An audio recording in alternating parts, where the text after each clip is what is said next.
Hi already. Good. We are in Denver, Colorado this afternoon, May 20th, 1997.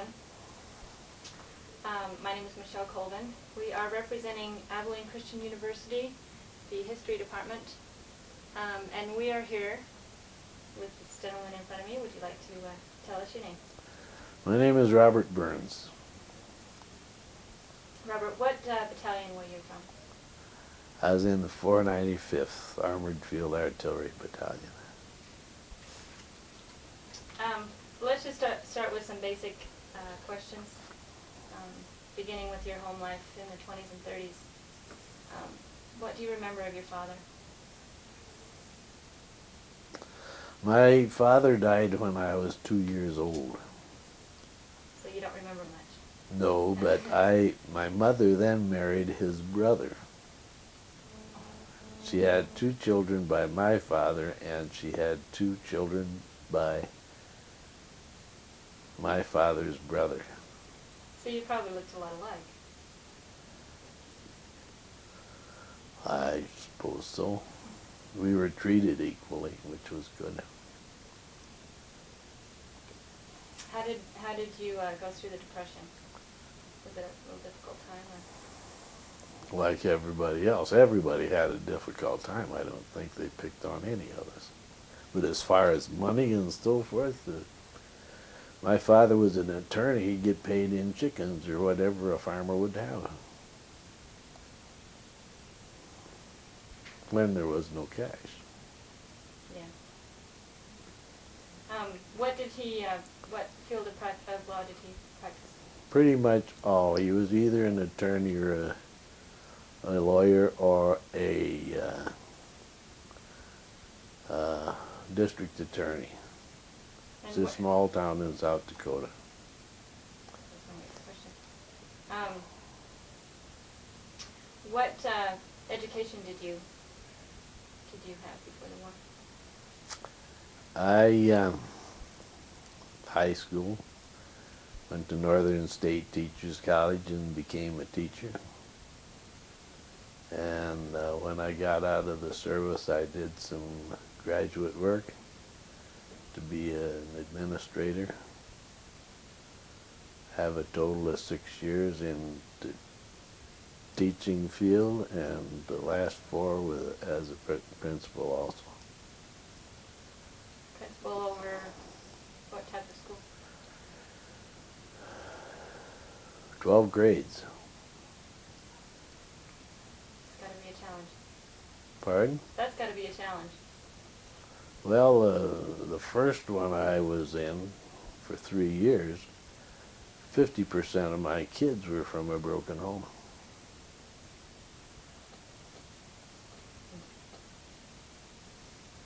So it took all kinds of different things to make it go. Remember the day that Pearl Harbor was bombed? Very much. Where were you? I was laying on the floor, listening to the radio. I can still see my father in his chair beside the radio, and my mother was to the left side of it, I suppose. This is before television. And that's how I heard the day of infamy. What were the reactions in the home? Well, this was on a Sunday, and Monday I went down to try and enlist in the Marines, and I couldn't see. I mean, I was turned down because of my eyesight, and they tried the Navy, and the requirements were the same. So I just let them come and get me. I was then drafted as soon as they were scraping the bottom of the barrel, you know. And when was that? What year was that? 42, I guess. Did you have any brothers that were also involved? Not in World War II. Had an older brother, he couldn't make it. And my other 2 brothers were too young. One of them was in the Korean War. or excuse me, Vietnam.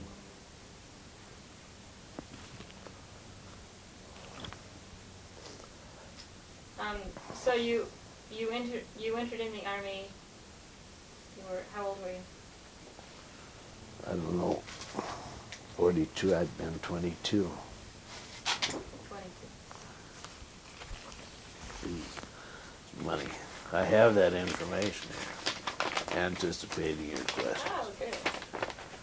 I entered the service on 10/22/42.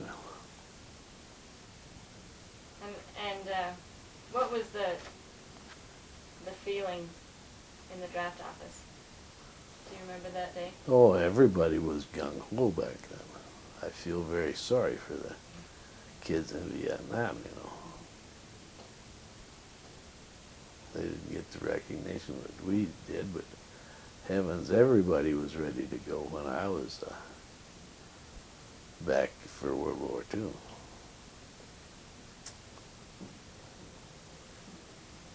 So, where did you serve your basic training? Camp Camel, I guess.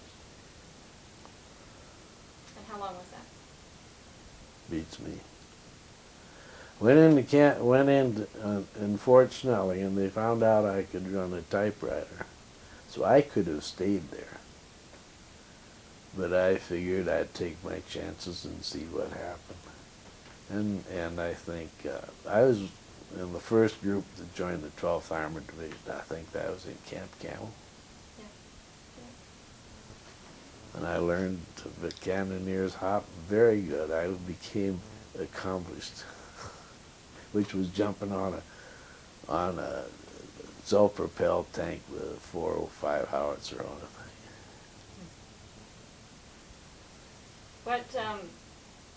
What training did you specialize in when you?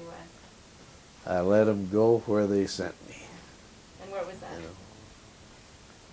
You know, wherever the 12th Armored Division went, I made them. Well, maybe it wasn't a mistake, but they learned out that I could type, and then I was stuck behind the typewriter.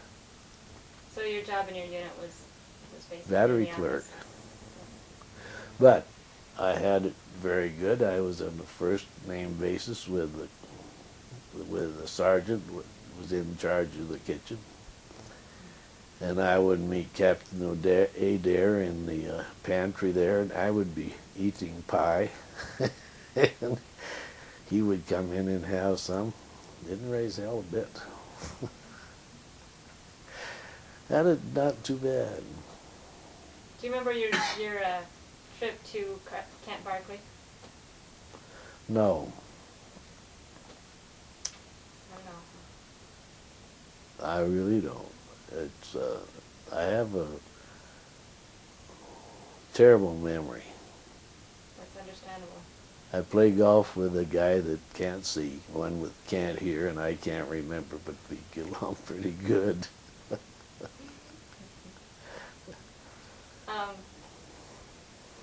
And you spent.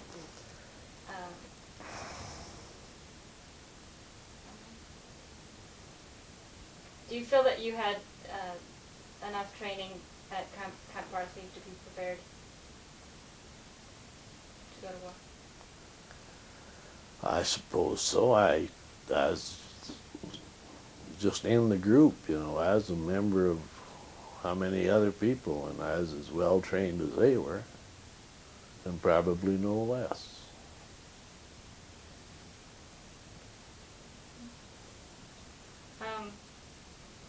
Nobody, I don't think, was prepared or wanted to go to war, but that's where we were. That was the way it was then. We didn't have mental stress or anything like that. It would put you in the hospital. Go ahead. Can you remember any experiences? Was there any clowns in the group that? We had two sergeants.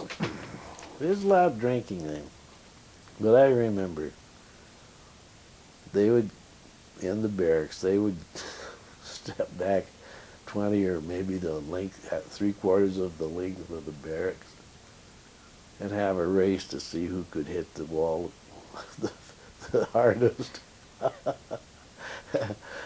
We had some kooks, but we had a bunch of kooks, And so and so was I. who determined the outcome of that? I don't think they really cared. I don't think it was a contest. It was between them. Do you have any buddies that you became really close to during training maneuvers? Not necessarily training maneuvers, but through the whatever 2-3 years I was in, I became close to several. Why don't you go ahead and name those people? Bob Saloff, Charlie McVeigh. Became close to one fellow that could speak French, but I don't remember his name. I think he was discharged early because of his age. He had traveled in France as a salesman of the kind. And then the first sergeant and Joe Melnick.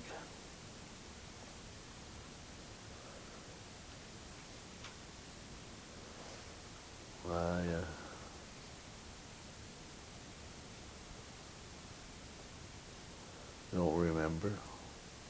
I remember more, but those were the Don Sears.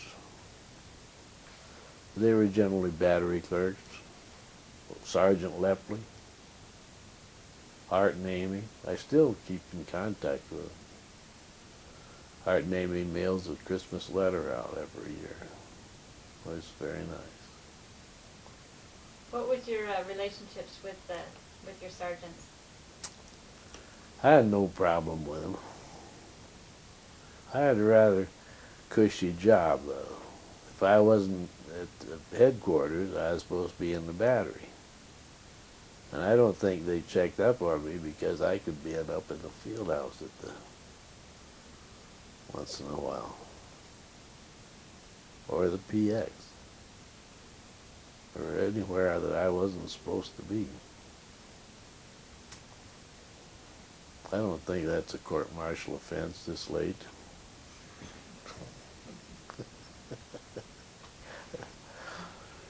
Do you remember having passes to go into Abilene? Yes. And I was telling somebody here that I met this, a group of us invited to the Abilene Christian College to a dance. And I met that young lady, and I think I had a date with her later, which they weren't supposed to do. But that was it. What was her name? Do you remember? No. That was not the foggiest idea. How did you meet her? I think at the dance, yes.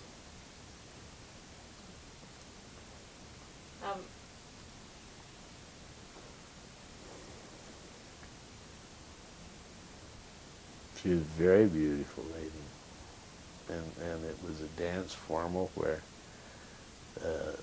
they were in long dresses. It was very nice.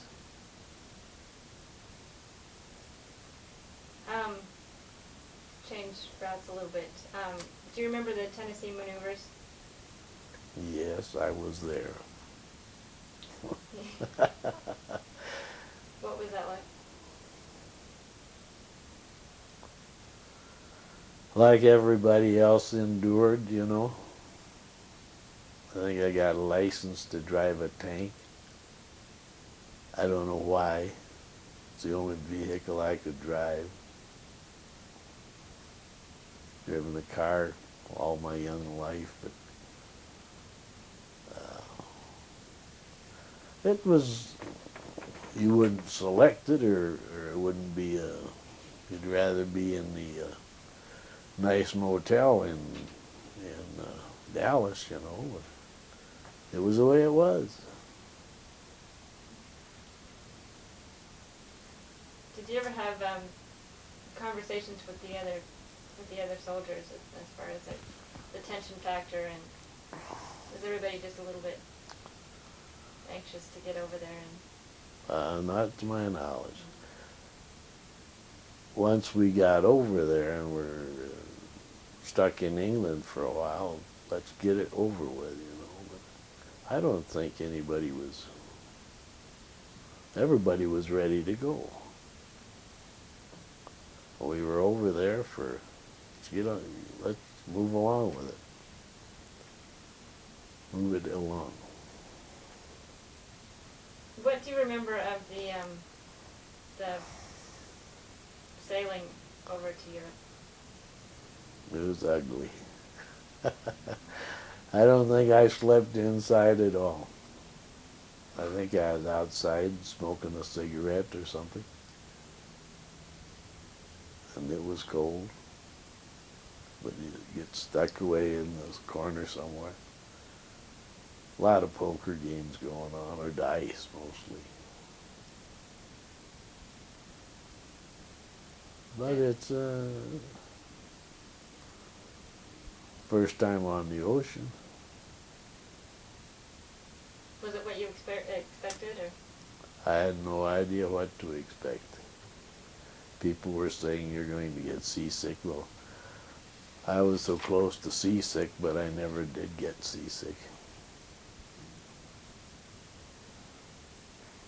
We had one fellow on there carried off in a stretcher because he couldn't hold any food down. That was just one I knew of. Yeah, I've heard there's several. Yeah.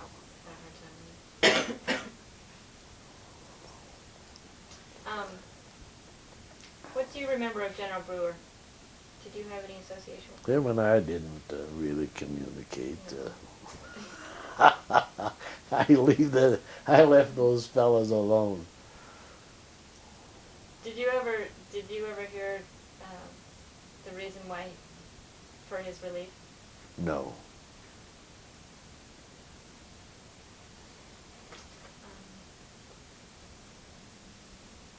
Why was he relieved? There's been many stories. I don't know that it's really that clear. It's because of the shape that the base was in when they were gone, and a general came in, and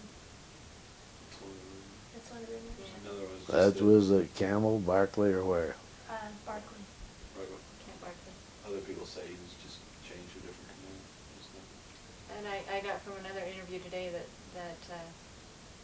he had a heart murmur, and so they were concerned about his health. That was one way out if he goofed up. He had a heart murmur. Are they going to get him out, or are they going to promote him? One or the other.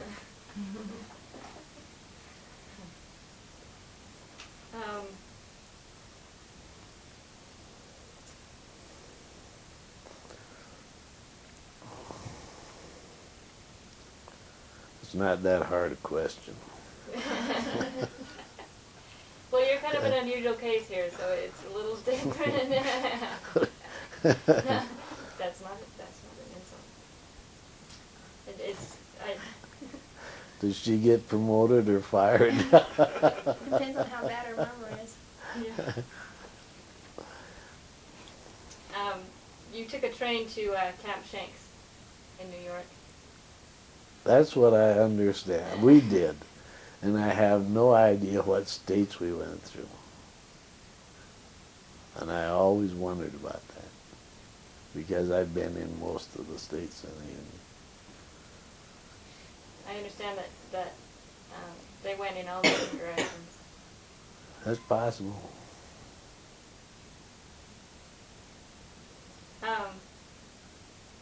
What do you think? I'm curious to know what the emotional state of you and the soldiers around you were.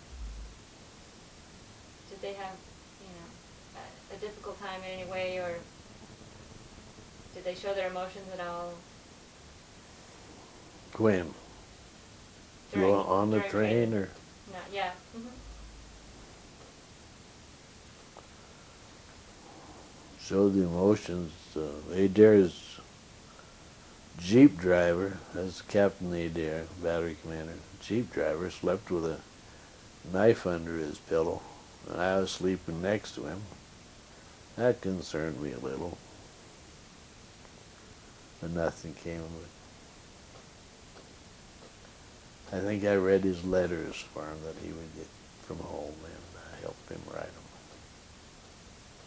as well as for Tom Freeman. He was a cook's helper.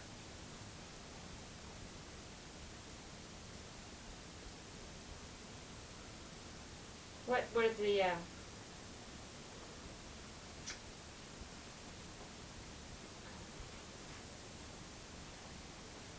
Oh, did you ever get any passes to New York City? Yes. And they said loose lips sink ships. But I can remember, I have a group of us at I have a picture of this. And Seaborn was the kitchen truck driver. And him and I can see in the picture, but it was at a nice club there. And we had a nice dinner. But that's about it. That's all I remember in New York. Terrible beer. I remember that. Never had such a can of beer or bottle of beer in my life. I don't even think I drank it, which was extraordinary for me. You just had to make up for it later. I guess so. I don't recall that.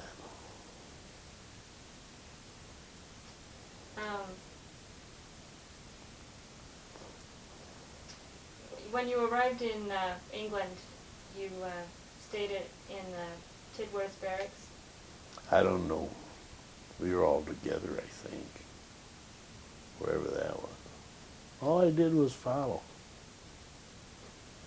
Remember, we were in tents, wooden walks, and if you had diarrhea, the guy would come down and miss the corner and go all out into the mud. It was not funny, but it was comical at the time. Come back with mud all over him. Food was all right. It's just mess hall chow. Without a mess hall.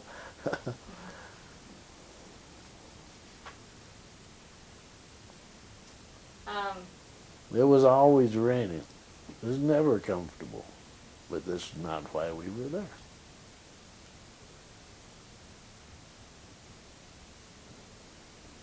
Describe the crossing of the channel into Le Havre. Into what? Into Le Havre? Okay.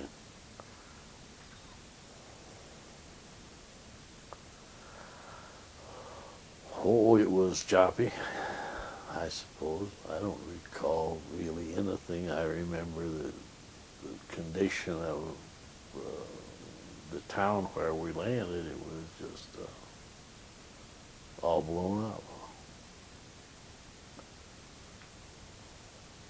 What were the comments that were said when you first got a good sight of the scene? Stunk. I mean, there's still burning there, I think, or whatever. Maybe it was burning flesh. Maybe it was just plain beefsteak or porks. Where do you get that pronunciation of Le Havre? I thought it was Le Havre. I'm sorry. Well, I don't know whether Must be- it's right, but you're using the You're probably Harve. you're more accurate, I'm sure, than I am. I'm not. I don't know. but it seems that I've heard it. That's why I never. That's probably why I don't pronounce it. I cannot say you're wrong. No, I'm sure that you're more accurate in this than I am. I apologize for that. Oh, don't apologize. Good I don't know Lord. how the French say it, but all the veterans have the heart. Yeah. That's what I thought.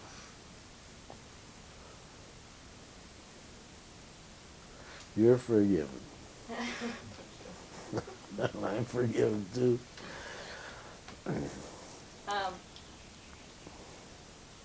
What did you feel like there was a this actually was a good, do you think this was actually a good experience to be introduced to what you were going to be facing? Well, I would guess most of us thought, what in the hell are we getting into? Because it was a mess. Nobody around because it'd been taken for a while. But we all were invulnerable at that time. Nobody around. That we were in the tank or whatever. Nothing's going to happen to us. Nothing did. Not to me. A lot of us went.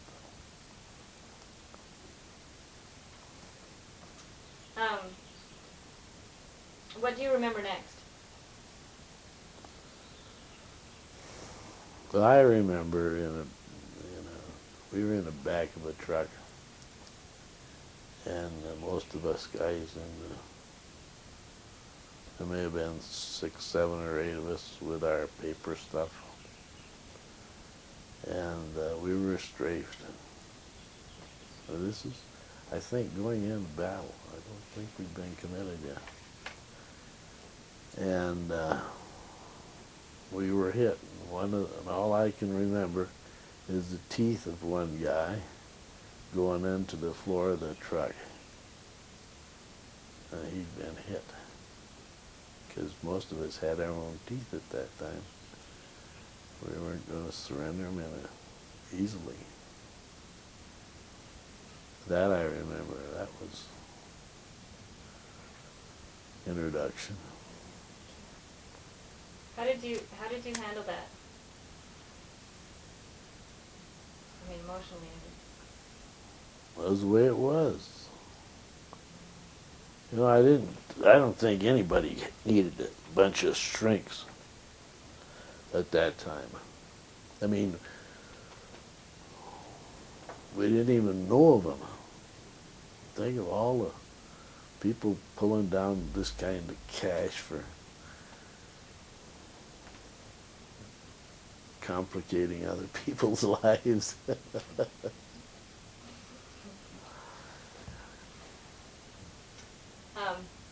I really think it's interesting to hear the different views of how they handled it. Do you remember writing home and talking about it? I don't think so. No, it's just going to disturb the family, you know. I didn't write home about it. Did you get mail from home? Yes. How often?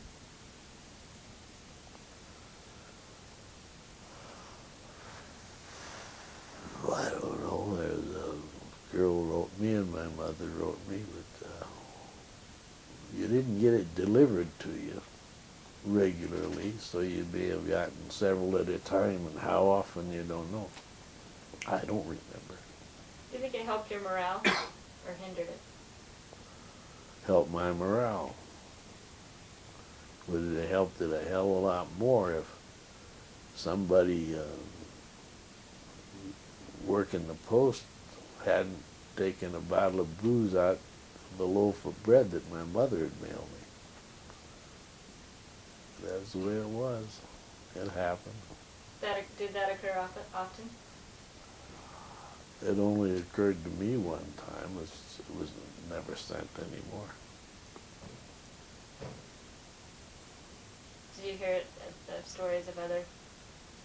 That was the rumors. Rumors.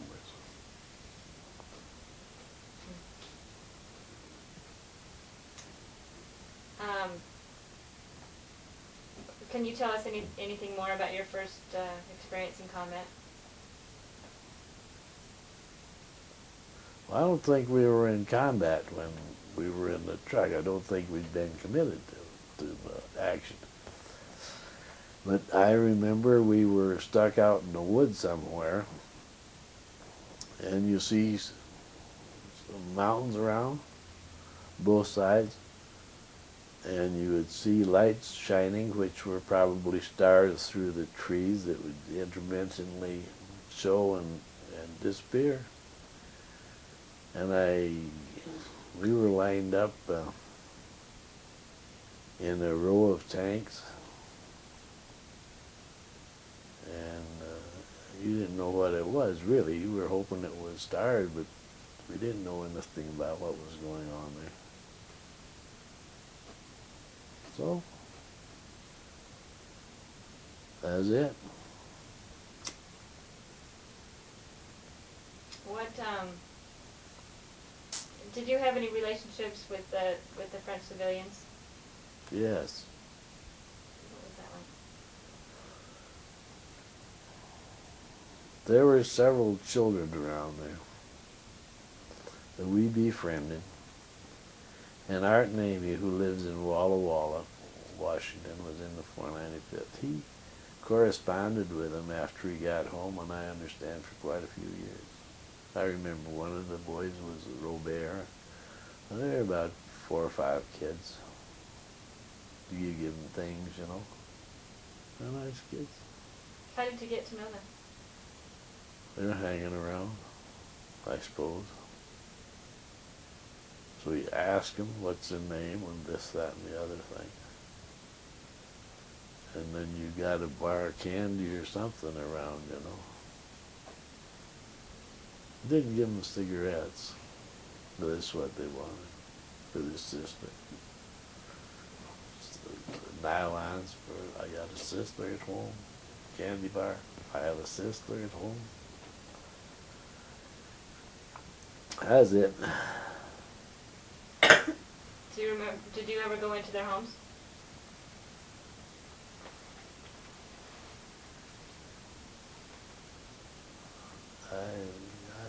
I did not.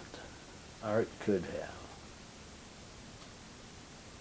but I don't recall. Now you're talking about the French. Mm-hmm. I don't recall.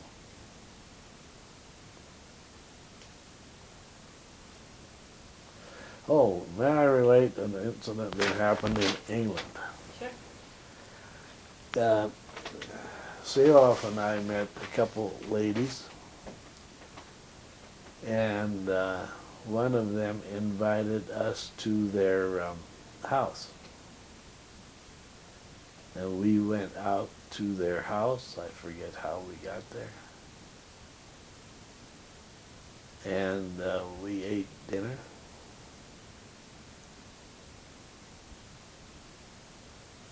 We ate dinner. And the sirens started sounding. And very methodically, we were shaken, but very methodically they go about collecting things. And we go back to a dugout. It was about 3 feet tall and about 20 inches. They had a seat in there, and then you go the next 36 inches, 26, 16 inches. Up and above that was a canvas shelter. We sat there and we drank tea. They weren't a bit concerned until they all clear came through, and then we went back. What was the conversation? I mean, did they Well, just... we were probably asking how how does this happen? How long does this last, and so forth. That's interesting. How long did it last? Maybe 30 minutes until the all clear came. I don't know. That's a good guess. And then you just returned back to camp, or? Well, we must, I guess all the tea was gone, so it was time to return to camp, and then we took off.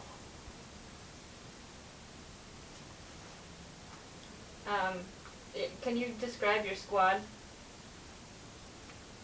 Any of the members that you remember specifically? They're all thieves and robbers. My squad, they were, all of them could type. You know, we were either in headquarters or in the battery, and often at headquarters. And, well, one guy ended up out of he owned a furniture store in Walla Walla. One guy I just located 30 years. He'd been up in Alaska with the Internal Revenue Service. And one fella is in Indiana, and he was a painting contractor. One fella, the sergeant, I don't know what he did, but he stopped by and saw me while coming through in Denver about, maybe 20 years after the war. He's now dead. And let's see.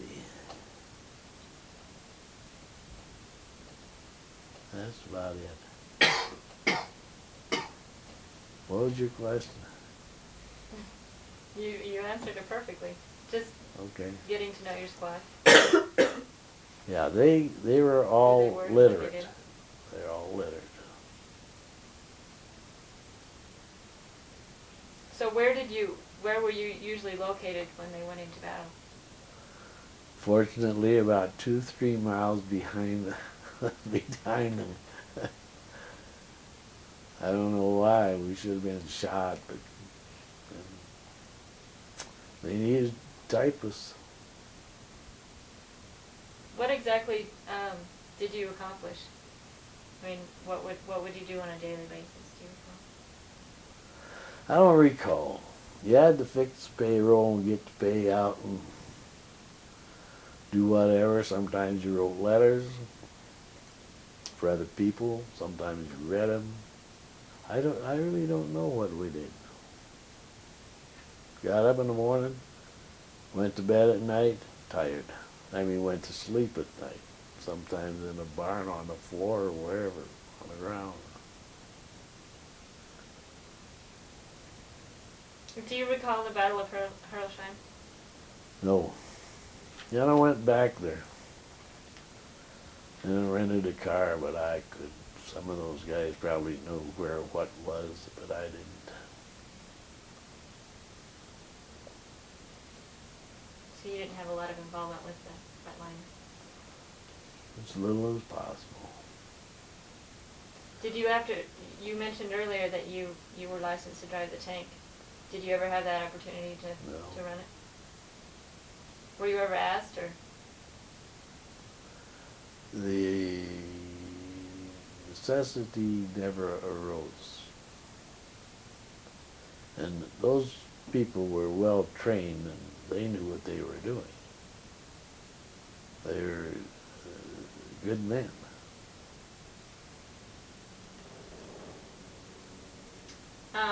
What experiences did you have with the German POWs?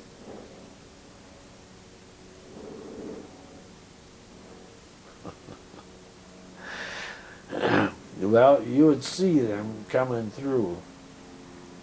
But at the last day of the war, Sergeant Lepley, my boss, I was on guard duty at the command post. And somebody came, a German soldier came, I guess he was Polish. And and I halted him and took him up to the CP and asked the captain what to do with him. He says, looked at him and talked to him and says, just walk out to the perimeter and get him the heck out of here. So I did. And then on VE Day, this is during the war, but on VE Day, Lepley and I really poured one on. What did VE stand for? That's victory. I don't know. Okay. VE, what's the E for? Victory in Europe, maybe. And we were going up and down, walking down the street, happy. And we stopped at a house asking for something to drink. We turned around and left. And then a fella up in an upstairs window throws the window open. And he says, comrade. And he was the guy that I'd taken up to the CP. And Lepley, and he invited us up to his room. And he had a bottle of white stuff. It was terrible. But anyway, he fills the glass.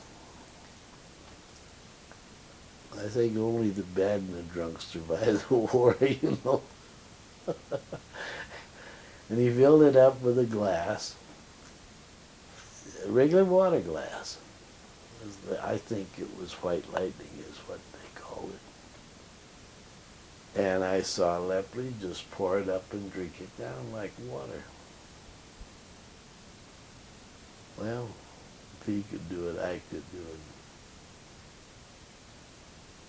And I did. That day.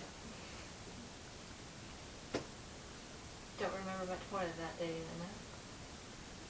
Or too much more. No. No, we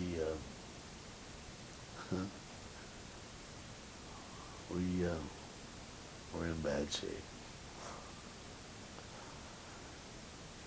When did you first start hearing the rumors that the war was ending? Was it quite? I suppose a couple days before. I know we had a couple people and somebody threw I understand. Someone threw a hand grenade in the fire and 2 guys got killed or something. Or they got killed somehow.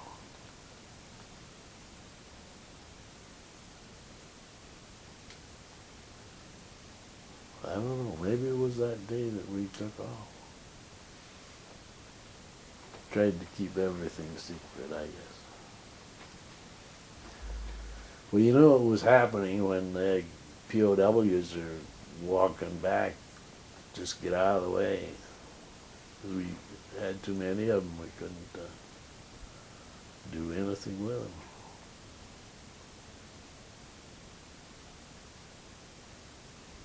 Wonder how in the world you get through it, you know? There but for the grace of God. Was there a lot of paperwork involved in documenting those POWs? I don't know. I had nothing to do with that. I had my own men to take care of.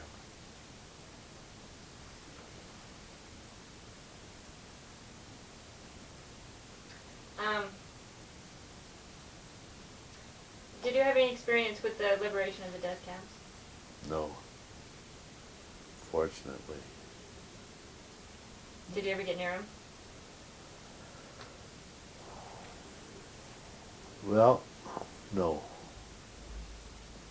I think we were 20 miles out of Munich. What's the death camp outside of Munich? Well, I went back to Germany later, and it was a memorial, and they went through it there. That was enough. Stench was gone.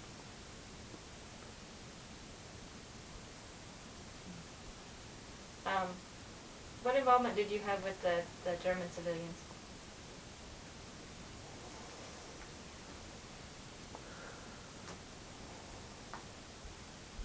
There weren't many men around.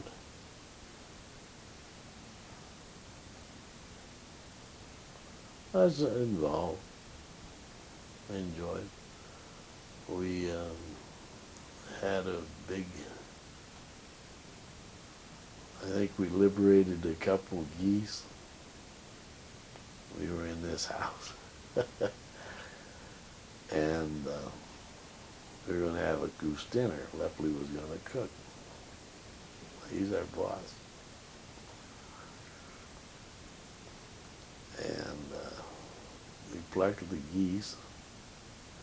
And in the basement there was just feathers all over. It's terrible. But we did have a good goose dinner. Well, this was us immediately. We had this house by ourselves. It was a celebration. We must have found somewhere spuds and bread and so forth. And this was in a civilian's home? This was in a civilian's home. They invited Did you? all- Or? No, they'd been moved out. Oh, okay. We did not move out. We didn't have that authority. Yeah. But they stuck us in there. Did you have any interest or curiosity in getting some mementos for going home? When you went into I didn't homes? get any. I didn't have access to guns and so forth, although now I have a couple Sabres World War II. What about when you were in the homes that had been abandoned? They were pretty much gone over by the troops that got there before us.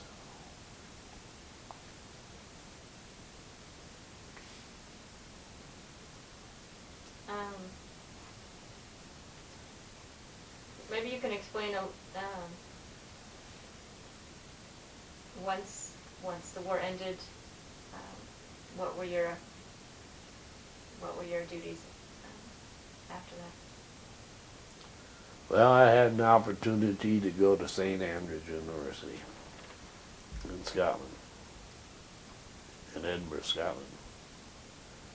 Because anybody could go if you had a degree and or whatever. So I took the opportunity and I went to St. Andrews University for 3 months.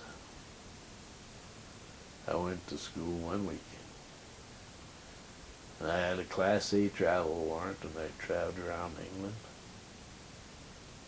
England, Scotland, and Wales. So I got to see an awful lot.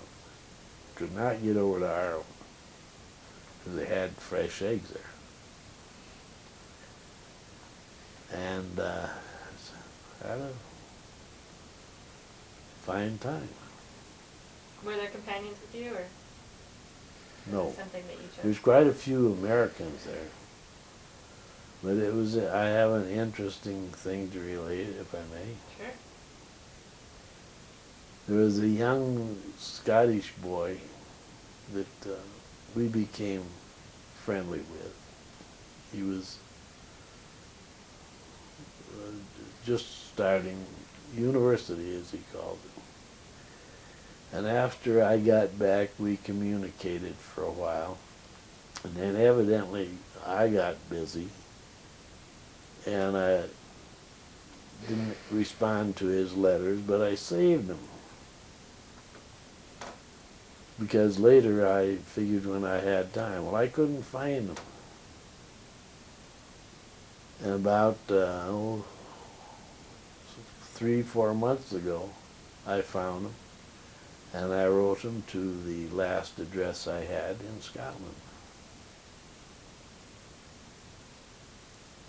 His sister receives them and sends them to him in California. For the past 30 years, he has been a professor at a small college in California. So he called me, and he will be going, he'll finish teaching school 30 years in at the end of May. And in turn, in the 15th of July, he and his wife will return to Scotland, and then he'll come back here. But wasn't that interesting?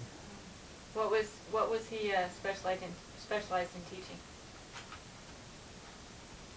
I don't know, but he has retained that Scottish dialect that just slowly. I've gotten a couple things that he's very, very good with the command of the English language. And I think it was international having something to do with it. He would have been a good teacher. As he was very fluent, or verbally and on paper. That's interesting to hear from him. So we're going to get together. And the letters I got from him that I'd saved, I read before I sent him a letter. And I told him I was going to blackmail him and tell his wife and show her the letters. And all he's talking about is becoming a bartender. And beer, drinking beer, drinking beer, drinking beer. He flunked out of St. Andrews. And he went in, he was studying to become international, in the international field. Wanted to be a consul, like consulate or something. So he was over in Argentina or someplace. Then he came back and he met some fellow from Iowa, says, why don't you come on and teach school? So he came over and taught school. And he went to UCLA and got his PhD. He did return to St. Andrews and got his degree. He got his PhD out of UCLA. Interesting story. And how well did you get to know him when you were in Scotland? Drinking beer. A lot of beer. But you got to know him. Everybody knew him, you know, because he spent more time with the English, with Americans than he did with the English. So what was your plans for after the war?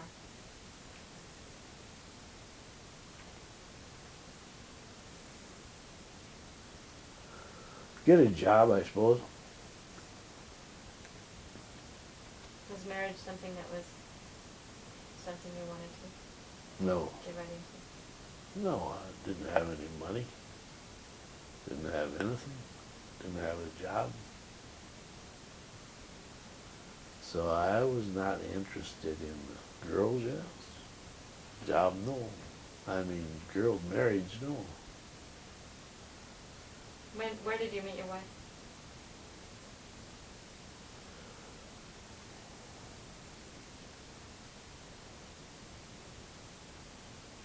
In Hudson, Colorado. I came down after I got out of the service. I went into Rapid City. Guy got me in the insurance business in Rapid City. It's a town of retired military. You know, you didn't sell anything there. So after 3 weeks, I'd had a cyst on my tailbone that I didn't get fixed in Germany because it wasn't that bad. It started acting up, and I went to a VA hospital in Hot Springs, South Dakota. After that, I hunted for a job, and I had a job teaching in Hudson, South Dakota. Hudson, Colorado. It's about 30 miles from here. And I started law school. I would hitchhike a ride into town after school. I would go to law school. I would get out at about 9 o'clock and grab a train and go out to Hudson again. And I would do that 4 to 5 days a week until I went broke. So I quit. And where did you meet your wife? In Hudson, Colorado. And what, was it a dance or a setup, or do you recall? I don't know.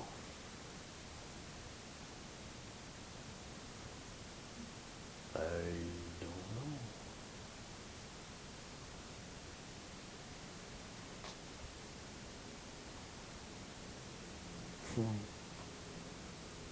Must have been an impression. But she is a lovely lady. She is now deceased. 5, 6 years ago. Oh no. 20 years ago.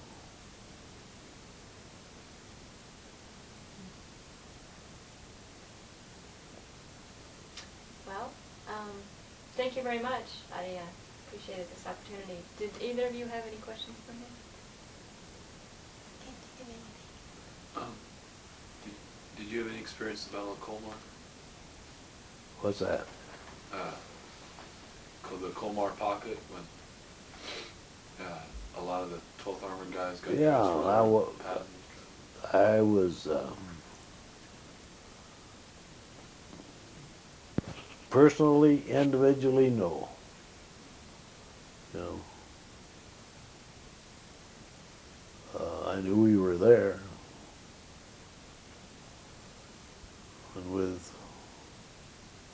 but I didn't even know where I was at over there. 98% of the time. You don't have any impressions of Patton or anything? You didn't know him? I got impressions of Patton, but they're all from the newspaper or scuttlebutt.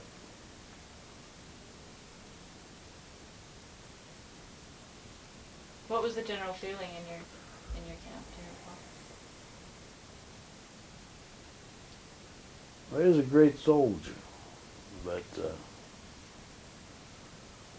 a lot of people were against him after slapping the felon. He saw it that way. Maybe it was a shock that helped the kid. I don't know. He needed help.